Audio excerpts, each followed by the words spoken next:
கன்னியாகுமரி மாவட்டம் குளச்சலில் மீன்பிடி தடை காலத்திற்கு பிறகு கடலுக்கு சென்ற மீனவர்களின் விசைப்படகுகளில் பிடிபட்ட கணவாய் மீன்களை வாங்க கேரள வியாபாரிகள் குவிந்து வருகின்றனர்.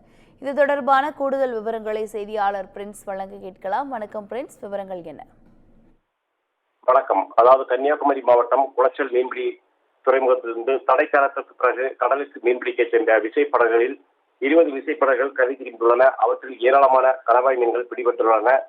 சுமார் 300க்கும் மேற்பட்ட விசைப்படகுகளிலும் 1000க்கும் மேற்பட்ட வல்லம் மற்றும் கட்டுமரங்களிலும் மீனவர்கள் மீன்பிடி தொழில் அந்த பகுதியில் செய்து வருகின்றனர். விசைப்படகு ஆழ்கடல் பகுதி வரை சென்று 7 முதல் 10 நாட்கள் வரை தங்கி மீன்பிடித்துவிட்டு கரை திரும்பும். ஆழ்கடல் பகுதியில் உயர் ரக மீன்கள் ஆன கடவாய் மற்றும் இறால் உட்பட மீன்கள் கிடைக்கும் என்பதால் குமரி மேற்கு மாவட்ட கடற்கரை பகுதியில் உள்ள விசைப்படகுகள் தடைக்காலம் முடிந்து கடந்த ஜூன் மாதம் 1ஆம் தேதி முதல் 31ஆம் தேதி வரை நள்ளிரவு இந்த தடைக்காலம் முடிவடைந்ததை தொடர்ந்து ஆகஸ்ட் 1ஆம் தேதி மீண்டும் விசைப்படகுகள் கடலுக்கு மீன்பிடிக்க சென்றது.